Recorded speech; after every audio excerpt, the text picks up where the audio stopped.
messieurs, bonsoir. Je suis très heureuse de vous accueillir à la Maison des Insectes, au Parc du Peuple de l'Herbe, donc à l'invitation du département des Yvelines, qui nous a proposé de faire une présentation sur une des réalisations financées en grande partie par l'Europe, via 3 fonds européens. FEDER, le Fonds de développement régional, le Fonds social européen et LIFE+, qui est plus axé sur les financements des projets environnementaux biodiversité. Alors pourquoi faire ce projet? Eh bien tout simplement grâce à cet appel à projet lancé par la région Île-de-France qui s'appelle Europe au coin de ma rue. Pourquoi ce thème? Simplement parce qu'en fait on se rend compte que les personnes, les citoyens n'ont pas conscience de l'intervention de l'Europe au service des citoyens, au travers des collectivités, au travers des entreprises. Et ici, où nous sommes à la Maison des Insectes, nous en avons une des concrétisations. Donc cet appel à projet permet quoi? En fait, le Mouvement Européen France, et je vais vous présenter après le Mouvement Européen France, a répondu, l'association Mouvement Européen France a répondu à cet appel à projet, qui consiste à faire 20 vidéos, donc sur 2 formats, 10 vidéos format long que je vais vous présenter qui durent 10 minutes sur une concrétisation, donc là en l'occurrence le parc du Peuple de l'Herbe, donc à Carrières-sous-Poissy dans les Yvelines, et en version courte de 2 minutes pour les réseaux sociaux. À ces vidéos s'adjoignent des conférences débats, et c'est le cas aujourd'hui, c'est ce que nous faisons. Alors les conférences sont enregistrées, seront diffusées sur YouTube. Vous pourrez aussi interagir avec les intervenants, vous avez leurs coordonnées, vous allez voir dans les différents supports qui vont être diffusés leur présentation, et vous allez aussi pouvoir nous contacter au sein du mouvement européen. Alors, qui est le mouvement européen et que fait le mouvement européen? Le mouvement européen a 3 fonctions. Donc, voilà, juste avant. 3 fonctions. Fonction tout d'abord de pédagogie auprès des citoyens, mais aussi au sens large des entreprises, des collectivités. Qu'est-ce que l'Europe? Comment fonctionne l'Europe? Qu'est-ce qui ne va pas dans l'Europe? Puisqu'on est là aussi pour la deuxième action, organiser des débats. Et la troisième, être force de proposition auprès du gouvernement, des instances représentatives, ça peut être ministériel, mais aussi les collectivités. Par exemple, là, sur les financements européens, le retour que l'on a, c'est la difficulté à obtenir des financements. Donc vous allez avoir notamment une présentation d'une agence Enviropéa, association qui aide et qui accompagne les collectivités, les entreprises à réaliser, concrétiser leurs projets, comment présenter le projet. Et donc Julien Baudry va vous donner les meilleures astuces pour demander des financements européens. Et enfin, il faut être accompagné. Donc voilà, vous avez 3 missions. C'est une association d'intérêt général, le Mouvement Européen France, qui est dotée de 50 sections départementales. Donc j'ai le plaisir de représenter donc, pour les Yvelines, notre section très dynamique, et l'antenne de Saint-Germain-en-Laye et des communes avoisinantes, dont Carrières-sous-Poissy. Et nous avons donc accepté, et nous avons été ravis de participer à cet appel à projet. Et nous avons travaillé sur 3 projets. Donc il y avait le projet qui est terminé maintenant, la conférence a eu lieu sur l'éco-construction. Le deuxième projet sur la biodiversité, la formation et la réinsertion professionnelle. Et il y a aussi un 3e projet sur la création d'entreprises. Et donc chacune a fait l'objet de vidéos, chacune des thématiques a fait l'objet d'une vidéo et d'une conférence débat. Donc ensuite, alors les intervenants de cette conférence d'aujourd'hui, juste avant, après, voilà. Donc vont intervenir Véronique Brondeau, cherchée donc, du Parc du Peuple de l'Herbe où nous sommes, donc du département des Yvelines, Madame Farida Sadiadad est représentée par M. Ousmane Ba, qui va lui aussi expliquer alors, cette fameuse cellule Direction Europe, extrêmement performante, et qui a beaucoup œuvré avec toutes les équipes en charge des questions environnementales et du parc, et l'évolution du parc sur les financements européens. Puis M. Duval sera représenté par Julien Boutin pour expliquer justement la partie formation, réinsertion sociale, à savoir les fameuses brigades vertes. Donc c'est très intéressant parce qu'en fait, ça a donné des nouvelles chances d'emploi, ce projet, à des personnes qui ont appris un nouveau métier, qui ont été accompagnées, et l'Europe a financé via le Fonds social européen. Isabelle Chatouche chef de projet d'aménagement et de valorisation des espaces naturels sensibles, qui explique justement dans la vidéo que vous allez voir l'action de toute son équipe sur la préservation des espèces dites en danger, le développement de la biodiversité. À distance, nous avons Madame Marie Cuny-Seguin, qui est une experte de l'équipe Europe, donc la Team Europe de la Commission européenne. Donc ce sont des personnes, des professionnels, qui de par leur haut niveau d'expertise en matière de politique européenne, sont amenés à intervenir au nom de la Commission européenne. Donc elle nous a fait une excellente présentation justement à ce sujet, en alliant les politiques vertes de l'Europe, le plan climat et l'application en matière de biodiversité. Et elle a enrichi sa présentation de projets sur plusieurs territoires français. Donc vous verrez ça. Et enfin, donc Julien Baudry, dont j'ai parlé tout à l'heure, qui va développer, et là, si vous voulez, c'est l'accompagnement pour les projets. Donc, nous allons passer à la présentation du parc du Peuple de l'Herbe, avec Madame Rondeau. Alors moi, je vais faire une introduction, en fait, et je laisserai Isabelle ensuite vous présenter le parc du Peuple de l'Herbe. Donc, en fait, bienvenue à tous. À la Maison des Insectes, qui est située dans le parc du Peuple de l'Herbe. Nous sommes très heureux d'avoir été choisis pour accueillir aujourd'hui cette conférence intitulée « Les fonds structurels au service de la biodiversité, la formation et la réinsertion professionnelle ». En effet, le parc du Peuple de l'Herbe est véritablement au carrefour des politiques européennes. Le parc a été créé entre 2013 et 2017 sur un ancien site industriel où la nature a été restaurée pour la préservation de la biodiversité et des zones humides, pour la prévention des inondations et pour l'accueil du public périurbain à la recherche d'espaces de nature. Sa gestion s'appuie à la fois sur des prestataires qui sont spécialisés dans la gestion du site et sur des équipes en insertion professionnelle, formées et encadrées par le département des Yvelines. C'est grâce à la mobilisation de plusieurs dispositifs financiers européens, LIFE, FEDER et FSE, que mes collègues détailleront dans un instant, que le parc a pu sortir de terre et qu'il fonctionne aujourd'hui. C'est surtout grâce à ces dispositifs, qui supposent à la fois exigence, innovation et rigueur, que le parc a pu atteindre le niveau d'ambition et d'exemplarité que nous nous étions fixés. En quelques années, le parc est devenu un véritable démonstrateur de nature, en vie, reconnu par plusieurs prix nationaux tels que le Grand Prix Milieu humide et Urbanisme et le prix spécial du jury des Victoires du paysage. Nous sommes très honorés aujourd'hui de vous accueillir au parc du Peuple de l'Herbe.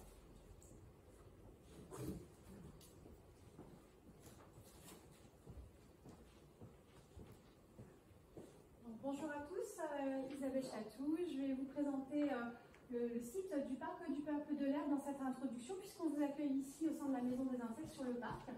Et l'idée est de pouvoir très succinctement, très simplement vous présenter ce qu'est le parc du Peuple de l'Herbe, qui est vraiment le support de nos sujets ce soir. Donc le site du parc du Peuple de l'Herbe est un espace naturel sensible du département qui a fait l'objet d'un travail d'ampleur en termes d'aménagement depuis 2010 et qui a mobilisé donc le département des Yvelines, mais également ses partenaires, la communauté d'agglomération de l'Île-de-Seine à l'époque, ainsi que bien évidemment la commune de Cayenne-sous-Poissy.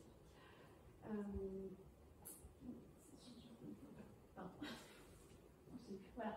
Et donc vous voyez ici donc, le périmètre du site qui représente tout de même 113 hectares, ce qui est un foncier très conséquent dans le département des Yvelines, un foncier non urbanisé, en limite encadré en fait par la frange urbaine de Cayenne-sous-Poissy et également par la Seine. Donc les acteurs de ce projet d'aménagement, donc les maîtrises d'ouvrage ont été portées par le département des Yvelines avec un investissement d'environ 17 millions d'euros, ainsi que par la commune, la communauté d'agglomération et financée également par la commune. Pour ce faire, pour porter ce projet d'aménagement, depuis 2010, nous nous sommes reposés sur 2 équipes de maîtrise d'œuvre, pilotées par l'Agencer pour tout ce qui est aménagement paysager et écologique, et par un cabinet d'architectes également, le cabinet AWP, pour les bâtiments qui sont présents sur le parc, dont notamment aujourd'hui la Maison des Insectes. Voilà. L'enjeu de l'aménagement de ce site était multiple. il a reposé effectivement sur un projet d'accueil du public, puisque la vocation des espaces naturels sensibles, dans le cadre des politiques départementales, ont pour objectif d'acheter des sites, de les préserver, de les aménager, toujours dans un objectif d'ouverture au grand public. Le parc avait vocation également à s'intégrer dans son environnement, afin de recréer une transition progressive entre la ville et le fleuve, avec des aménagements de nature, tout en proposant des continuités écologiques et de circulation douce pour l'ensemble du public. Il fallait donc bien évidemment préserver ce site, préserver sa faune et sa flore, et également tenir compte de ces contraintes, notamment du fait que le site est classé en zone inondable. Voilà. Et donc l'idée était vraiment de pouvoir créer, retravailler cet aménagement dans le respect des conditions présentant sur le site, et bien évidemment en partenariat avec l'ensemble des collectivités parties prenantes sur ce foncier. Le projet d'aménagement du parc a reposé sur 3 grands principes d'aménagement pour créer cette fameuse transition progressive. La grande bande active sur laquelle la maison des insectes légèrement et en retrait repose, c'est un grand quai de promenade qui crée une frange, un quai un petit peu urbain, on va dire, en lien avec la frange urbaine de la commune. Une épaisseur qui est la plus importante, qui est l'espace naturel sur le site à préserver. Et enfin, la 3e épaisseur, le chemin de halage, la berge de Seine et ses 2,8 km de promenade. Voilà. Tout en proposant un parc qui soit récréatif, ludique et pédagogique, avec des aménagements ainsi qu'une programmation d'animation et d'événements. De façon un petit peu succincte, pour évoquer la transformation physique de ce site qui a été assez conséquente depuis 2010, pour créer les aménagements du parc du Peuple de l'Herbe, nous sommes reposés en fait sur un constat, un diagnostic de ce site, en se servant en fait de son histoire, de son historique, de son vécu, aussi bien paysager, aussi bien historique, à travers notamment l'exploitation de ce site, du maraîchage, les carriers qui l'ont exploité dans sa globalité et l'ont ensuite partiellement remblayé, la présence des étangs sur le parc. Les différents usages qui se sont créés par le public, les promeneurs, au fur et à mesure des années. Et tout ceci a permis effectivement de proposer un projet d'aménagement. Voilà, ce qui propose ici une bonne vision de ce qu'est le parc, c'est 113 hectares, puisque nous sommes focalisés à un seul endroit sur le site, la maison des insectes, mais le site est vraiment grand, vaste. On a 12 km de cheminement, on a équipé de zones de stationnement pour que les promeneurs et le public puissent accéder au site, des espaces de jeu, du mobilier, de la cinétique pédagogique, un certain nombre effectivement d'équipements, des équipements également pour la faune avec la réalisation donc de nichoirs, la pose de radeaux sur les étangs et les réaménagements de berges et de pontons d'observation pour être au plus proche de l'eau. On vient indiquer un petit peu par rapport au plan justement. Donc, là, la maison des insectes où nous sommes, c'est la maison du parc qui est juste là avec le parking. Donc c'est vrai qu'on n'a eu aucune difficulté en venant de la ville de Poissy, Saint-Germain-en-Laye, Poissy et les environnements. Tout est parfaitement bien signalé, le parking, j'ai trouvé que c'était vraiment très bien fait. Les pontons, donc c'est sur ce côté-là et des deux côtés, sinon parce que je vois cabane des pêcheurs. Alors les pontons, on en a plusieurs en fait, des pontons de pêche sur l'étang de la Galette qui fait 22 hectares, mais également sur l'étang de la Vieille Ferme, tout au nord, qui fait 11 hectares. Et on a également aménagé en fait en berge de Seine, 400 mètres linéaires de berge de Seine, avec un grand deck qui avance au plus près du fleuve et qui permet d'aller observer notamment le passage des péniches et d'être au plus proche de l'eau. Donc on voyait vraiment bien l'objectif d'amener les visiteurs à ces grands allées, ces grands cônes de vue, de les amener au plus proche en fait de la Seine. Moi, je vois que vous avez pensé aux familles, parce que vous avez une île pique-nique. Voilà. On a également effectivement des espaces de pique-nique, des aires de jeu, des terrains de pétanque, des terrains de basket. On a créé également récemment des parcours de course d'orientation. Un camping-park récemment inauguré. Voilà. Vous avez même une guinguette. Alors, ça c'est un projet en devenir, peut-être effectivement un jour, l'idée fera son chemin. C'est bien, il y en a pour tout le monde en fait. Voilà. Pour les sportifs, les familles, les curieux. Voilà. Et puis ici, on a toujours bien résumé un projet d'aménagement avec quelques chiffres, parce que le site, on a quand même eu 4 années de chantier en fait, pour métamorphoser, on va dire, en douceur cet espace. Pour ceux qui l'ont connu avant 2010, le site était bien différent. Pour ceux qui le découvrent aujourd'hui, je pense que la plupart des promeneurs n'y voient absolument pas la main de l'homme. Mais c'est là également tout l'intérêt et tous les objectifs de pouvoir réaliser des travaux en termes de génie écologique, apporter de la transformation qui soit bénéfique à la faune et à la flore sans que ça ne se voit. On peut confirmer, quand on rentre sur le site, c'est impressionnant. Voilà. Je vous laisse découvrir le site internet du parc, l'adresse mail également du parc si vous le souhaitez, et notre Facebook.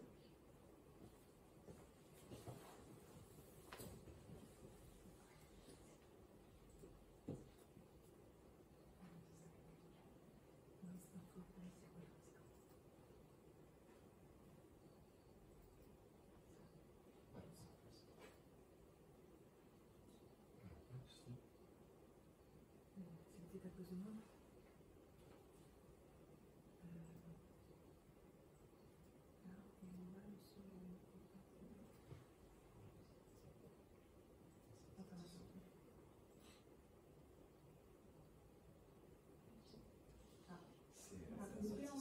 On n'a pas la sortie son. Ouais, c'est coupé.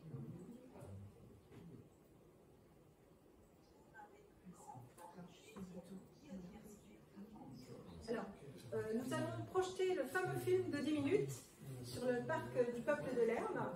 Donc vous allez voir justement Madame Chatou intervenir et expliquer le déroulement. Donc c'est une belle illustration après votre excellente présentation des différents atouts du parc.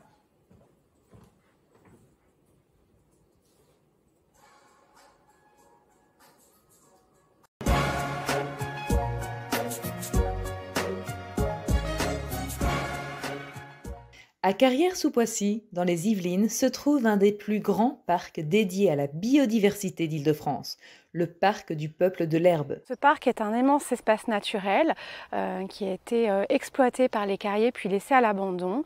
Et en 2010 est né le projet d'en créer un parc afin de créer des équipements permettant son ouverture au public et sa préservation, sa valorisation écologique. On préserve ici des espèces qui peuvent être menacées par l'urbanisation, par des actions de l'homme. Et notamment, c'est le cas sur le parc. On a la présence de zones humides. Les zones humides sont vraiment menacées à l'échelle du territoire, même d'un point de vue mondial. Et on participe ici à leur préservation, à leur valorisation. On en a même recréé. Et ensuite, par la suite, on les gère, on les entretient. Donc, le parc départemental du Peuple de l'Herbe est un espace naturel très riche d'un point de vue biodiversité. Il est composé d'une multitude d'habitats naturels qui sont très intéressants pour la faune et la flore. Cette multitude d'habitats, aussi bien secs qu'humides, permet d'avoir une grande variété et une richesse très importante, aussi bien d'un point de la vie faune que des insectes. Il est important de préserver la biodiversité, notamment sur notre territoire yvelinois, qui est en pleine mutation, en pleine urbanisation. Nous préservons des espaces de nature sur lesquels des espèces protégées sont présentes, mais également on a tout un cortège de biodiversité ordinaire. Et l'objectif du département ici, c'est d'apporter sa pierre à l'édifice en préservant ces habitats naturels, en préservant toutes ces espèces. La participation financière de la Commission européenne à plus d'1 million d'euros dans le cadre du projet d'aménagement nous a permis vraiment de nous structurer. Le retour très positif suite à notre candidature à l'appel à projet Life Plus 2011 a forcément galvanisé un peu les troupes, nous a permis de prendre de la hauteur, de tirer un petit peu l'ambition aussi du projet. Ça nous a aidé à nous structurer afin sur les 5 ans de pouvoir répondre aux demandes de la Commission européenne de reporting, de suivi administratif. Mais ça nous a permis vraiment de nous structurer sur le long terme et de répondre aussi bien aux enjeux de communication, de valorisation que d'exigences techniques. L'Europe est là pour soutenir toutes les politiques qui sont portées un petit peu par le département, aussi bien les politiques environnementales que les politiques sociales de réinsertion. Nous pouvons tout à fait mêler les deux et l'apport financier de l'Europe est effectivement très important afin de mettre en œuvre, je dirais, toutes ces actions qui sont concrètes.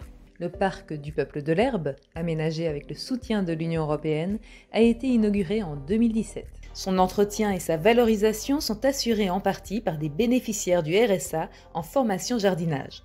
Tout ce qui dépasse comme ça, les ronces que tu vois là, par exemple, qui sont là, tu les coupes pas à ras, parce que sinon ça va repousser, tu les coupes vraiment au pied. Alors, tu coupes en morceaux, plusieurs morceaux là, un morceau là. Alors les brigades vertes, ce sont des personnes qui étaient au RSA, qu'on a pris en formation pendant 1 an, de manière à ce qu'ils apprennent le métier de jardinier.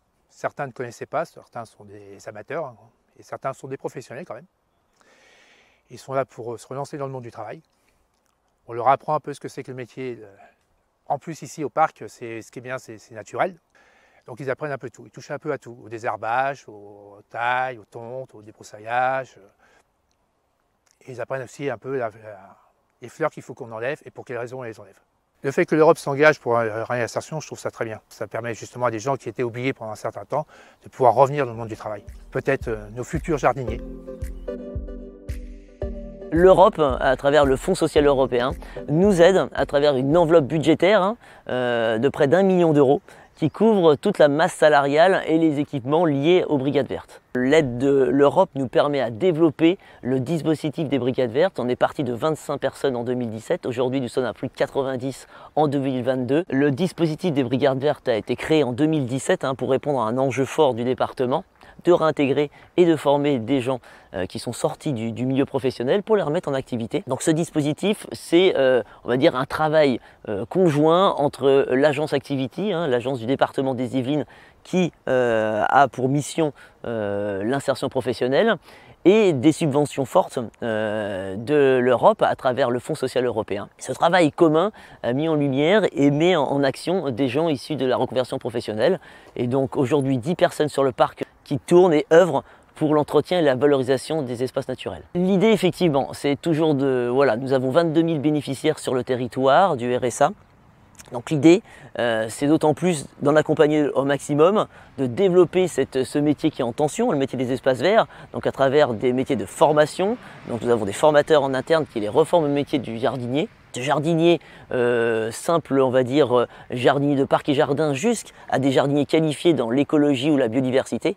Donc l'Europe est vraiment un maillon qui nous permet vraiment d'accompagner de l'agent, de sa rentrée au sein du département des Yvelines jusqu'à sa sortie en termes de recherche d'emploi sur le marché du travail. Le parc du Peuple de l'Herbe est un lieu idéal pour former nos agents et nos 10 personnes aujourd'hui qui sont sur le site. C'est un site de 113 hectares où on retrouve toutes les dominantes d'un parc écologique avec effectivement la partie boisée, une partie prairiale, et donc tout le système de formation et tout le dispositif peut se conjuguer à travers l'entretien et la valorisation de cet espace. Grâce au soutien de l'Union européenne et du département des Yvelines, ce sont près de 200 espèces animales et végétales qui sont ici protégées.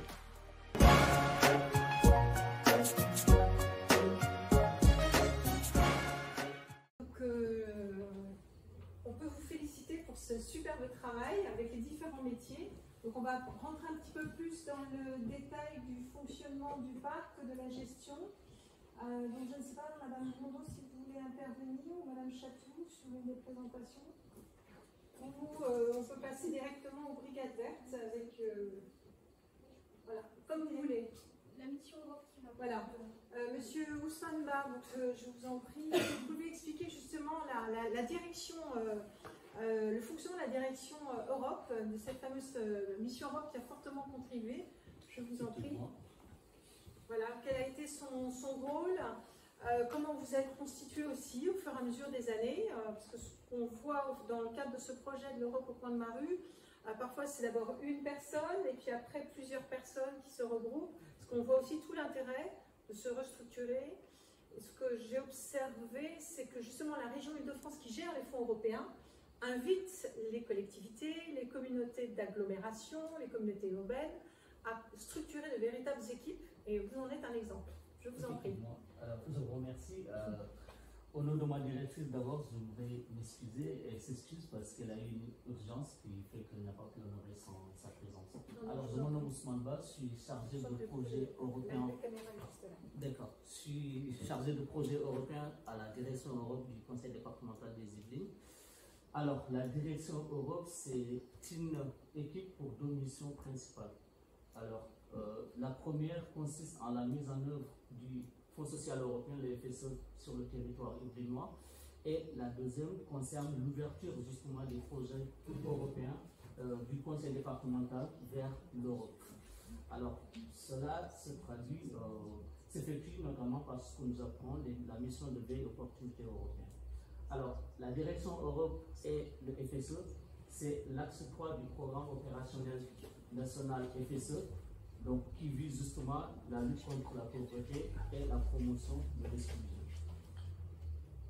Alors, les objectifs du FSE, comme vous le savez, le FSE est un instrument financier d'investissement dans le capital humain européen, et donc dans le but de permettre une amélioration justement des perspectives professionnelles, notamment pour les groupes exposés au chômage, mais aussi à l'exclusion sociale. Alors, pour la période 2014-2020, la France a bénéficié d'une enveloppe de 6 milliards d'euros qui a été mobilisée autour de 4 objectifs thématiques, dont l'inclusion active et la lutte contre la pauvreté, justement, qui concerne les compétences du département depuis la loi NOTRe de 2014, donc qui fait du département le chef de file en matière d'action sociale. Et du coup, la direction Europe, en tant que direction opérationnelle du département de mise en œuvre du FSE, alors participe d'abord à des instances qui concernent la stratégie du FSE, mais aussi les problématiques liées à la mise en œuvre.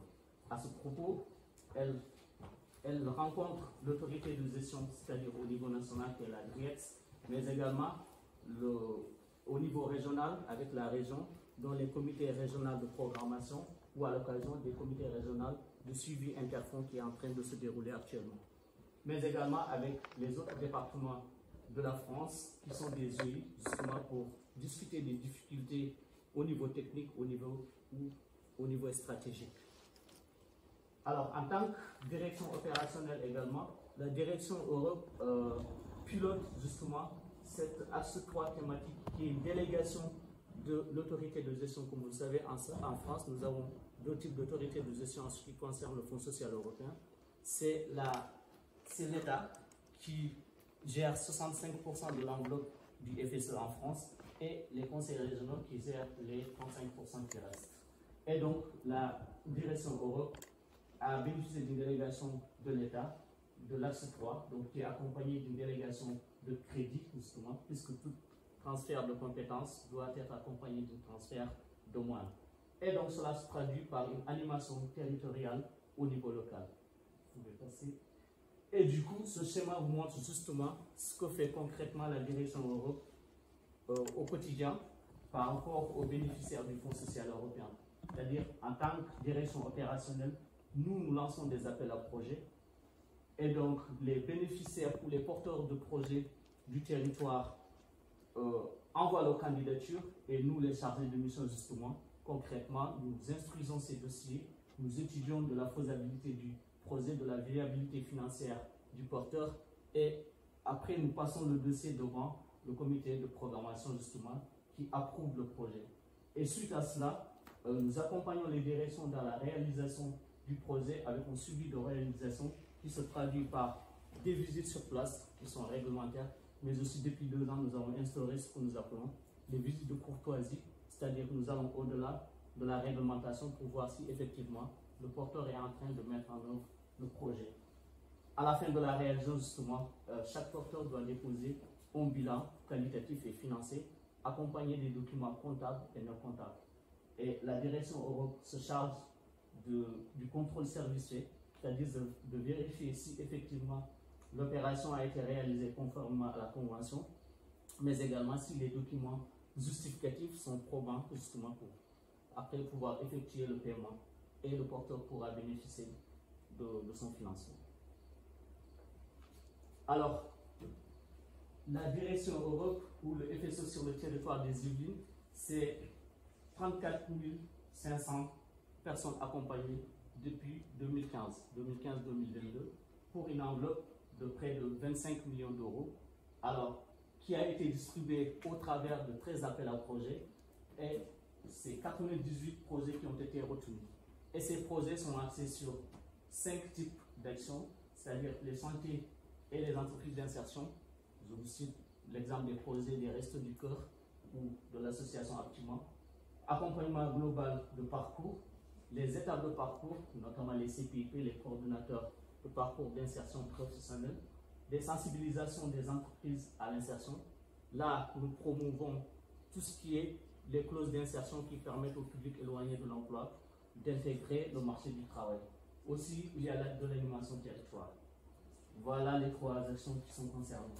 Alors, de 2015 à 2020, parce que nous n'avons pas encore les chiffres de 2022, puisque les projets sont en cours, nous avons pu accompagner concrètement plus de 29 000 participants, dont 34% qui sont actuellement en emploi et 46% qui sont en recherche d'emploi, mais qui ont quand même bénéficié des levées de freins sociaux et professionnels, et donc qui sont disponibles pour intégrer le monde du travail. Alors ça, c'était le volet FSE. La direction Europe, c'est aussi le volet veille et opportunités européennes, du coup, parce qu'en plus des fins européens structurels et d'investissement, il y a les programmes européens que vous connaissez très bien, dont LIFE, qui a soutenu ce projet de la Maison des Insectes, mais également Horizon Europe ou d'autres programmes. Et du coup, la direction veille aussi à ces fonds-là. Lorsqu'il y a des appels à projets au niveau de la Commission européenne, nous sommes en veille permanente. Nous connaissons les projets qui sont dans les tiroirs au niveau du département et nous contactons les directions du département pour les accompagner justement pour pouvoir bénéficier de ces financements-là. Donc, au-delà du FSE, nous sommes aussi sur les autres programmes de la Commission européenne. Alors ça, c'est tout ce que je viens de dire, c'est la procédure. Il y a des appels à projets, nous les détectons et nous contactons les directions. Et au-delà du volet financier aussi, nous aidons les directions du département à diffuser les bonnes pratiques. Alors, pour l'année 2022, nous venons de remporter le prix européen du haut débit en accompagnant l'opérateur numérique du département, qui est Sénéville Numérique. Dans le cadre du haut débit, nous avions candidaté, ça faisait 1 an qu'on les accompagne, et finalement ça a été récompensé comme la meilleure pratique au niveau européen. Donc ça aussi, ça fait partie du travail. Aussi au niveau national, nous accompagnons aussi les projets du département pour justement avoir des financements au niveau de la région. Ça aussi, ça fait partie de la veille opportunité. Et donc ça, là, nous avons l'exemple de la DIC de Montesson, donc qui a bénéficié d'un financement de FEDER à hauteur de près d'1,5 million, et donc qui a aidé justement à remédier à ce problème quand même qui gangrène un peu les riverains. Alors, les perspectives pour 2021-2027, comme vous le savez, il y a eu la crise Covid et la guerre en Ukraine, donc nous sommes en retard sur la programmation, la Commission également, et du coup, pour l'instant, les programmes opérationnels nationaux ou régionaux ne sont pas encore validés, mais quand même sont soumis à la validation de la Commission européenne. Au niveau de la Commission elle-même, les appels à projets sur les opportunités, les premiers appels sont sortis, que ce soit en tout cas pour Horizon Europe ou Europe pour le numérique, puisque c'est la thématique qui me concerne directement. Nous veillons à ces appels à projets et du coup, au niveau national, pour les POR ou les PON, on est encore en attente. Mais nous espérons qu'en fin 2022 ou début 2023, tout sera validé et que la programmation pourra démarrer. Alors, les perspectives, c'est aussi FSE+, parce que ça nous concerne directement, et que du coup, nous passons de FSE, Fonds social européen, à Fonds social européen+, puisqu'on a fusionné 3 fonds, 2 fonds et 3 programmes du coup.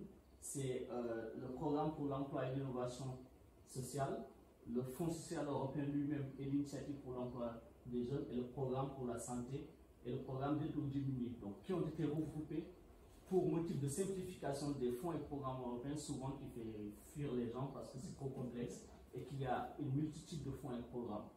Et donc l'objectif, comme vous le savez, c'est plein emploi, mais surtout amélioration des systèmes d'éducation et de formation qui nous concernent directement, et la promotion de l'inclusion sociale et la santé, donc qui concerne les compétences du département vis-à-vis de la loi de 2015.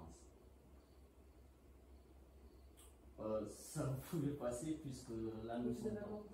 Voilà. Et du coup, je fais une petite présentation de la direction Europe qui fait énormément de choses avec une petite équipe quand même. Alors, depuis 2021, nous sommes devenus interdépartemental, c'est-à-dire la directrice, elle est à 50% dans les Yvelines et 50% dans les Hauts-de-Seine. L'objectif, c'est justement de transposer les bonnes pratiques au niveau des Yvelines en Hauts-de-Seine. Et du coup, au niveau des Yvelines, nous avons l'adjointe, Madame Layur, moi-même, Forest Colombel Pauline, Clarisse Claza et nos deux voyantes assistantes, Stéphanie Carlos et Corée.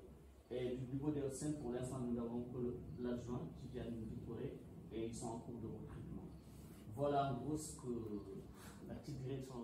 Je vous remercie. Si vous avez des questions, voilà. Ah, déjà, je tenais à vous féliciter, vous avez raison, c'était une petite équipe qui a pris de l'ampleur.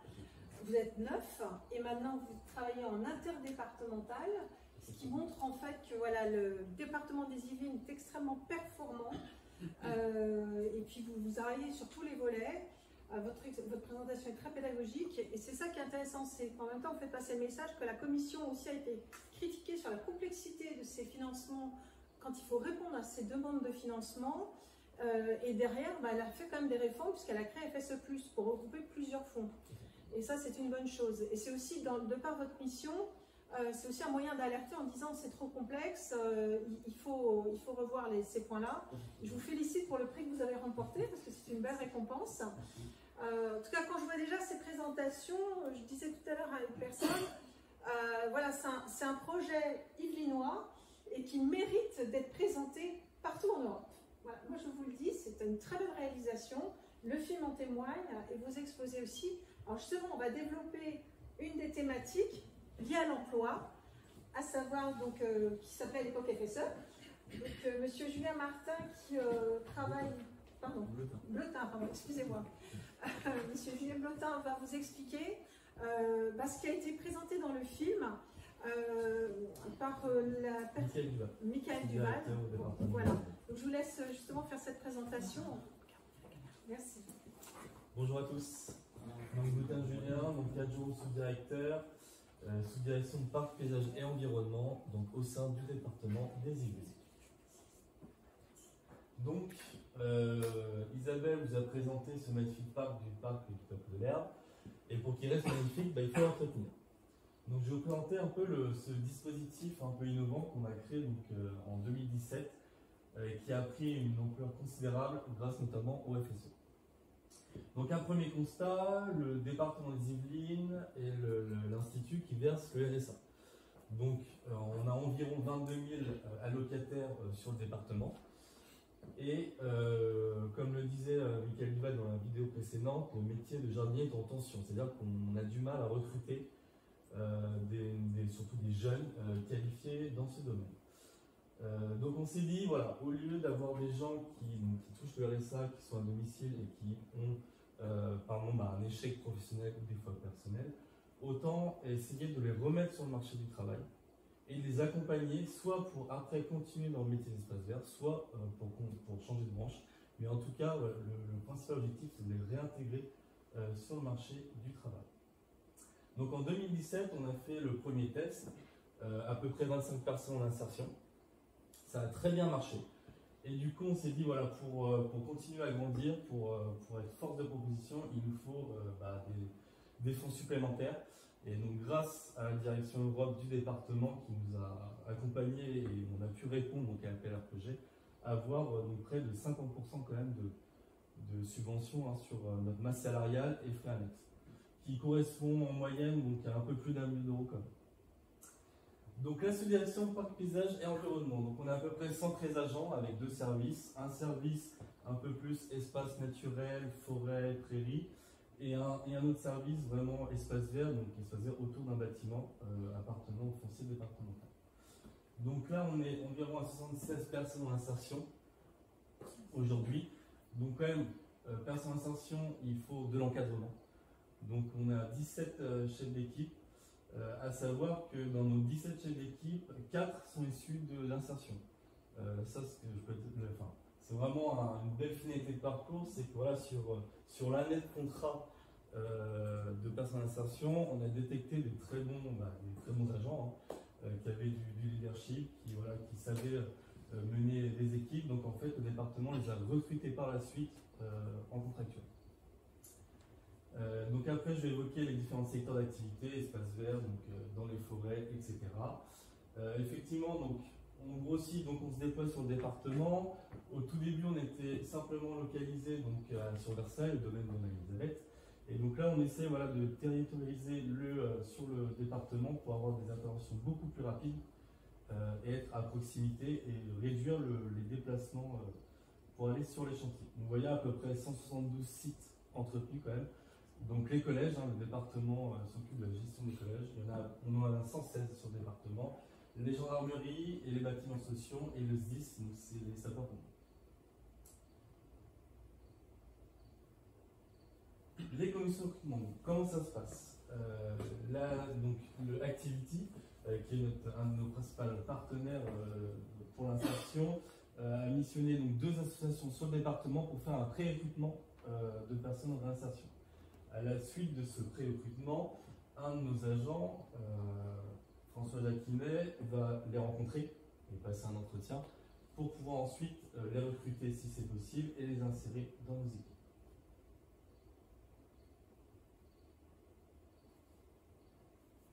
Le contrat donc, au sein des brigades. Donc c'est un contrat de 26 heures hebdomadaires, donc privé. Donc 4 jours par semaine, donc du lundi au jeudi, après c'est modulable. Nous on préférait laisser aux personnes le vendredi dispo pour faire toutes les démarches sociales. À savoir que voilà, on a tout type de profil dans nos équipes. Ça peut être le jeune qui n'a pas réussi à trouver sa voie, l'ancien ingénieur cadre qui a fait un burn-out et voilà, qui veut se réinsérer dans un autre métier. Donc voilà, c'est pour ça que le vendredi, on leur laisse à dispo pour faire leur démarche sociale. Le contrat dure sur 12 mois. Donc c'est la règle qu'on a fixée au sein du département. Cependant, on a créé une passerelle d'1 an supplémentaire pour les communes du département. Donc c'est assez nouveau, mais c'est possible. On l'a expérimenté dans 3 communes. Donc l'agent peut faire une année supplémentaire dans une autre collectivité territoriale. Bon, période d'essai renouvelable bien entendu. Rémunération, donc c'est quand même un sujet sensible. Donc on a autour de 850 € net, comparé aux 500 € environ que touche une personne au RSA. Donc déjà, on augmente, enfin, on essaye d'augmenter un peu son pouvoir d'achat en venant travailler, donc 26 heures semaine chez nous. Et ensuite, les 2 associations que je vous ai présentées, non seulement s'occupent de recrutement, mais accompagnent l'agent tout au long de son parcours, donc de l'année chez nous, au sein du département. Donc la formation. Quand on a voulu donc, intégrer ces personnes en réinsertion, on s'est dit ok, mais il faut les former, un minimum. Donc on est parti sur 3 semaines de formation intense, grâce à un de nos formateurs qu'on a en interne. Donc il va les former vraiment sur la base du métier de jardinier. Et en ce qui concerne l'entretien des espaces. Donc ça peut être l'utilisation de la débroussailleuse, comment bien tondre une pelouse, la taille des végétaux, vraiment les éléments de base pour qu'ensuite ils puissent être opérationnels au sein de nos équipes pendant 1 an. À la fin de la formation, on fait passer quand même un petit test pour valider un peu les acquis, comme à l'école. Généralement, ça marche plutôt bien et après sur les éléments non acquis, le formateur en fait refait une mise à niveau, sachant que voilà, notre élément principal c'est la sécurité, surtout quand ils utilisent du matériel thermique. Oui. Donc nos domaines d'intervention. Donc au début on a commencé espace vert en milieu urbain et ensuite donc on s'est dit ça marche bien, on va s'étendre à d'autres domaines. Donc maintenant on a des équipes qui interviennent dans les forêts, les espaces naturels sensibles, donc comme le pépillage qui est classé à ce titre. Même dans nos 2 équipes arboricoles, on essaye d'avoir des hommes de pied en insertion pour aider nos grimpeurs et légueurs. En compensation écologique pour renaturer les milieux au sein du département. Et enfin, en fleuristerie maraîchage. Fleuristerie, donc pour les besoins du département, c'est à peu près 450 bouquets annuels. Et en maraîchage, là on a fait, vous pouvez voir sur la photo, on s'est fait un petit projet d'un potager un peu exemplaire, donc agriculture bio bien entendu, et donc on a essayé de monter une petite équipe en faisant de l'insertion professionnelle. Donc ils sont à peu près 4 en moyenne sur ce potager donc, situé à Versailles. Et donc, et ce qui est assez drôle, c'est que grâce à ce projet, donc on a concouru à un appel à projet du Sénat. Et ben, on a gagné un titre de par son exemplarité à la fois insertion, mais à la fois aussi écologique. Et donc ça, c'est un très bon CV pour nos agents qui sortent du bout d'un an, qui finissent le contrat avec nous, pour retrouver un métier, donc soit dans l'espace vert, soit continuer en maraîchage, qui est aussi un métier, attention, aujourd'hui. Et pour finir, donc, au bout de l'année qui s'est écoulée, donc on est à peu près à 42% aujourd'hui de retour à l'emploi. Alors que ça soit dans le espace vert ou dans un autre métier, on a des agents qui sont partis par exemple dans la sécurité. Mais pourquoi pas, le principal objectif c'est qu'ils retrouvent un travail. Comme je le disais, donc, ce contrat un peu passerelle d'un an dans nos communes, qui commence à bien marcher, puisque effectivement ça permet aux communes pendant un an d'avoir cette aide supplémentaire et de voir un peu comment travaille l'agent. En espérant, enfin pour nous, on espère qu'il sera embauché par la suite dans cette collectivité territoriale.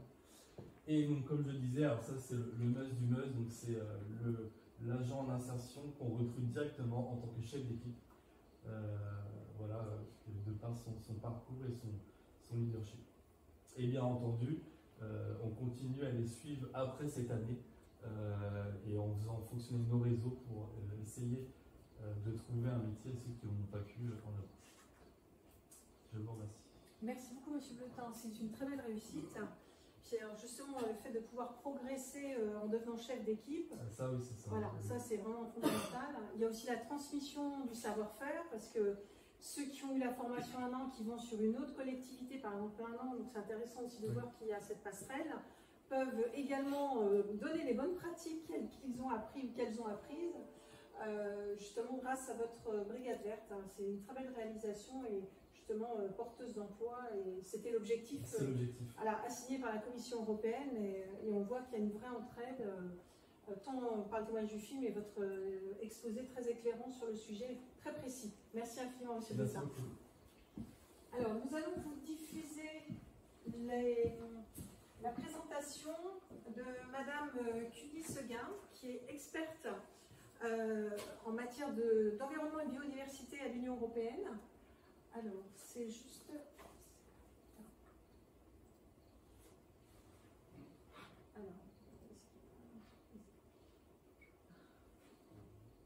Alors, attendez, je vais... Oui. Excusez-moi, cette petite coupure...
Comme on a un petit problème de son, vous entendez un tout petit peu ou pas du tout?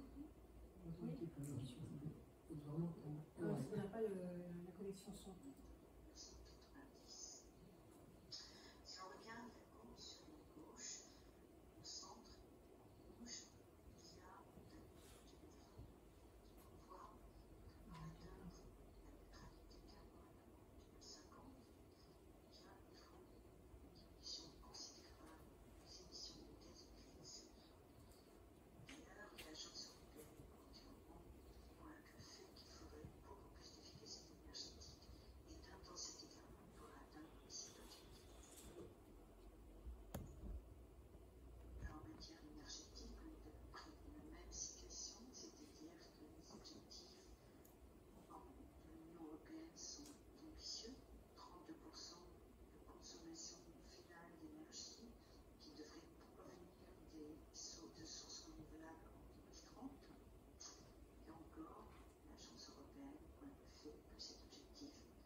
ce qui concerne la biodiversité, on est exactement dans la même situation, malgré les politiques volontaristes, stratégiques pour la biodiversité et judiciaires pour renouveler, des directives Habitat, Natura 2000, etc.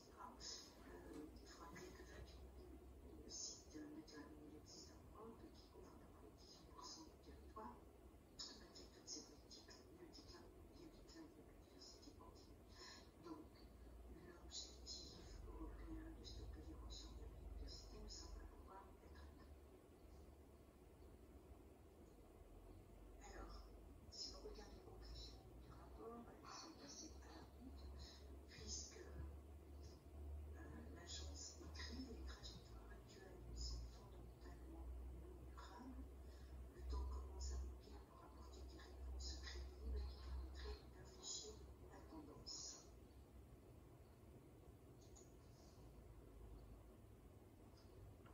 Oui, après ces éléments alarmants sur l'état de l'environnement en Europe, que propose l'Union européenne, quelles sont les stratégies proposées pour répondre à cette urgence environnementale et pour agir en faveur de la transition. Donc en 2019, une stratégie ambitieuse a été proposée, c'est le pacte vert pour l'Europe. Alors, le pacte vert pour l'Europe se propose de transformer l'économie de